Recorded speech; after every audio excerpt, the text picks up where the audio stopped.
me, I think that's my hope for folks. And we mentioned the word courage earlier, right? Mhm. At the end of the day, whether it's speaking of holidays or any other day of the year, the best thing we can do for ourselves is have the courage to make the decisions, draw the boundaries, enact them, stand by them without feeling guilty, right? Doing what we need to do. And I'm not saying that like that's some easy switch to flip. But I am saying that having been someone who went so far with it that I literally changed my last name. So, and because of that, I do feel empowered. And every holiday, I make a choice. I didn't just say, I'm never going to talk to so and so ever again, and that's it, no matter what. I said that these are people who have harmed me and put me in harm's way, either physical harm or psychological harm. And I've worked really hard to build up the level of well being that I live in. And so everyone is subject to me drawing a boundary, whether it's holidays and family or work relationships, friendships, whatever. That's a decision that I've made that I absolutely do not vacillate in. And I stay committed to that. And so, but that being said, I do allow myself to make that decision day to day, moment to moment, even. So I'm not making a commitment that I'm not going nowhere because those people, blah, blah, blah.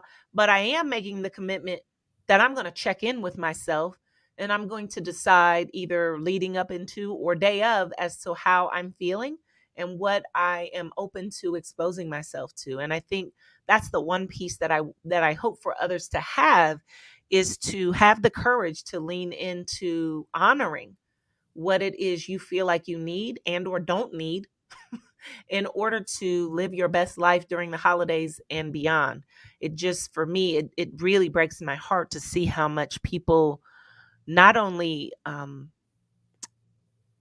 expose themselves to things that hurt them emotionally and or spiritually, but we'll get into financials here in an episode or two, and then we go into uh, introduce financial challenges to our worlds, all in the name of these other realities that we don't necessarily even truly subscribe to. So, Yeah. um, and I'll also know, because I definitely don't want to go beyond today's episode without honoring all of the folks whose backs the fakeness of these holidays were built on, and who for some of them the existence of the holiday is triggering because America hasn't been honest with itself about how we got here, and what stories we tell ourselves about what this is all about.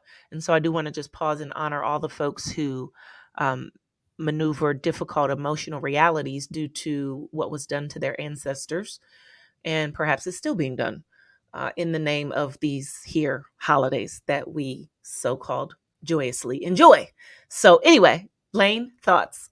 Yeah, well, yeah, I'm glad you brought that up. I think that's so important to acknowledge in any conversation, and even just in any time that we're taking part in these celebrations that are genuinely built around destruction and a very, very violent history of our country. And so I think that has to be acknowledged in other ways than just this. But I do want to just touch back too on the idea that like the triggers. And I think that it is so important to feel empowered to create your life around what you believe is a trigger for yourself, and feel like you have the power to arrange your experience around that versus have to arrange other people's experience so that they don't trigger you. And I Mhm. think that could mean something extreme, but it doesn't always have to be. It sometimes is very internal,